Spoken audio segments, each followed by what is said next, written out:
Good day to you, my friend. Sit beside me, take up a flagon, and let me tell you the tale of Bride and Angus. Long, long ago, at the beginning of time, the earth was not as it is now. It was a vast ocean, and on the seabed lay a huge millstone. The stone was so enormous that it was only the strength of 9 giant women which could make it turn. And one day the 9 giant women came together, and with their mirth and their might they began to turn the mill. As they did, brown red clay came forth from the mill, and each of the sisters filled her creel which was fixed upon her back. Then the 9 women set off in 9 different directions.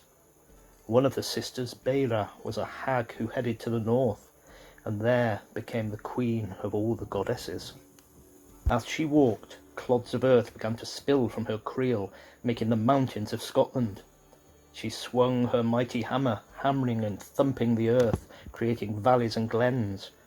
And when she had finished her work, she gazed around the land that she had made, and she chose the highest mountain to become her home. We now know it as Ben Nevis. She was the goddess of winter, and had only one eye, but it was as keen as an eagle's.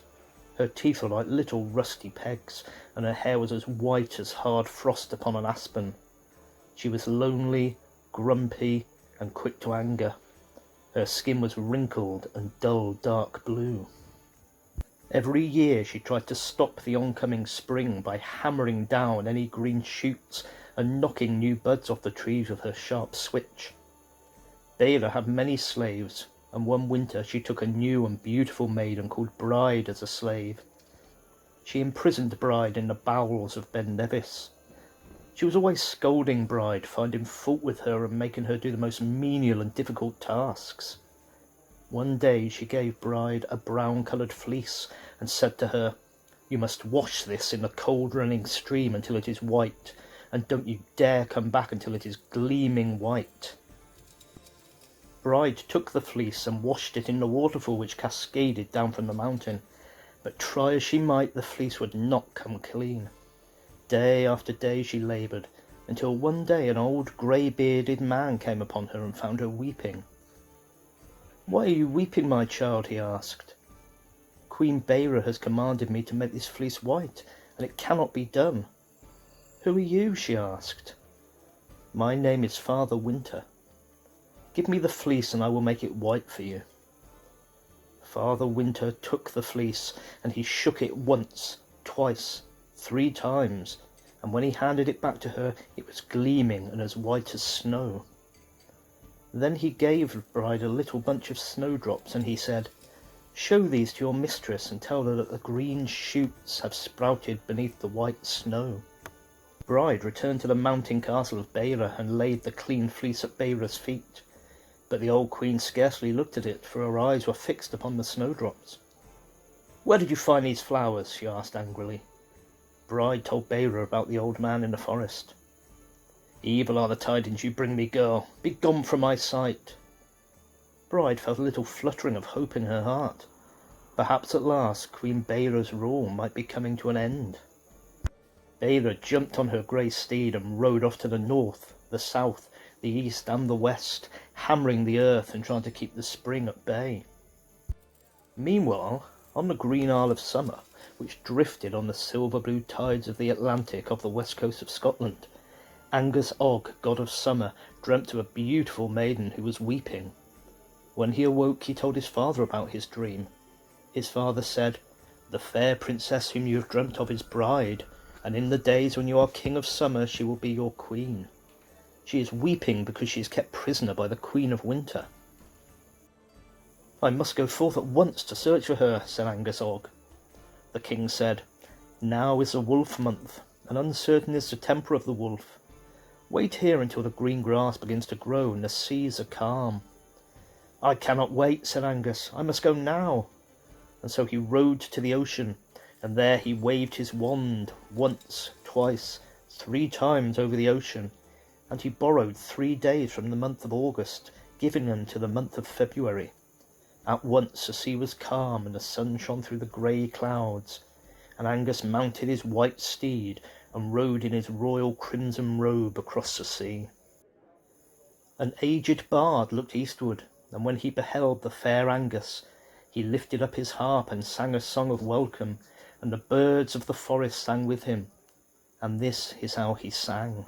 Angus hath come, the young, the fair, the blue-eyed god with golden hair, the god who to the world doth bring this morn the promise of the spring, who moves the birds to song ere yet he hath awaked the violet, or the soft primrose on the steep, while buds are laid in lidded sleep, and white snows wrap the hills serene, ere glows the larch's vivid green through the brown woods and bare. All hail, Angus, and may thy will prevail.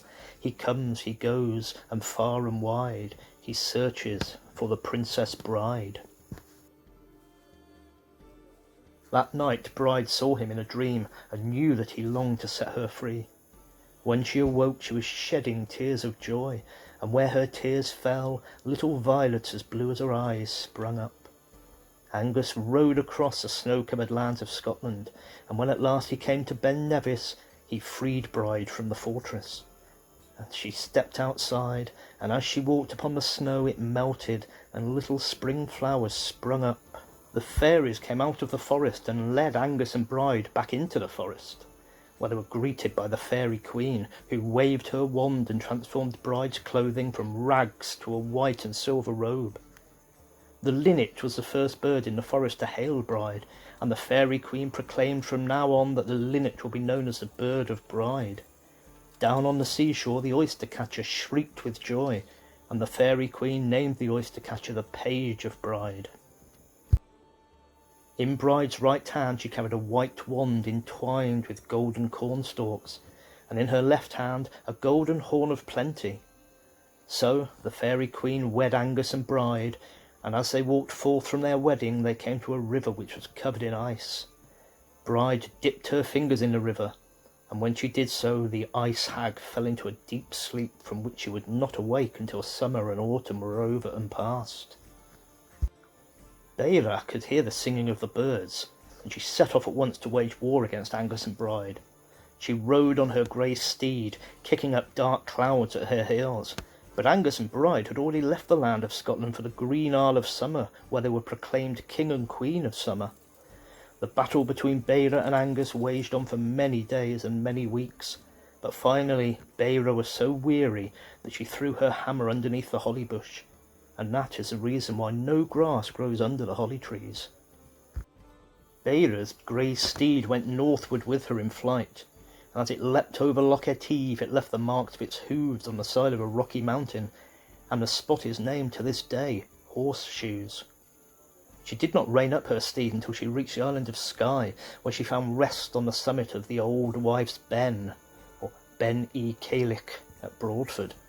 There she sat, gazing steadfastly across the sea, waiting until the day and night would be of equal length, and all that equal days she wept tears of sorrow for her lost power, and when night came on she went westward over the sea to Green Island, and at the dawn of the day that followed she drank the magic waters of the Well of Youth. On that day, which is of equal length with the night, Angus came to Scotland with Bride, and they were hailed as King and Queen of the unseen beings. They rode from south to north in the morning and forenoon, and from north to south in the afternoon and evening. A gentle wind went with them, blowing towards the north from dawn till midday, and towards the south from midday till sunset. The grass grew quickly after Angus began to reign as king. Seeds were sown, and the people called on Bride to grant them a good harvest, and ere long the whole land was made beautiful with spring flowers of every hue. Angus played on his harp of gold with silver strings, and when he played on it youths and maidens followed the sound of the music through the woods. Bards sang his praises and told that he kissed lovers, and that when they parted from one another to return to their homes, the kisses became invisible birds that hovered around their heads and sang sweet songs of love and whispered memories dear. It was thus that one bard sang of him.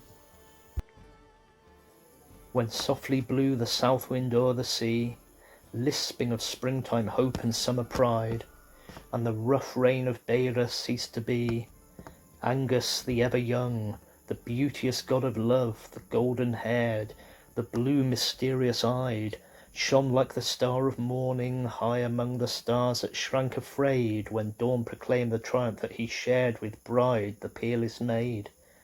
Then winds of violet sweetness rose and sighed. No conquest is compared to love's transcendent joys that never fade. The story of Bride and Angus explains the changing seasons in Scotland. Bride is a goddess of spring and Beira is a goddess of winter. Some folks say that Beira was once herself very young and beautiful, but she has become old and haggard. And some folks say that at the very end of the winter she drinks from the well of eternal youth, and she becomes young and beautiful. But as the autumn progresses, she ages and becomes a hag once more, and then she takes up her throne and reigns supreme as a goddess of winter.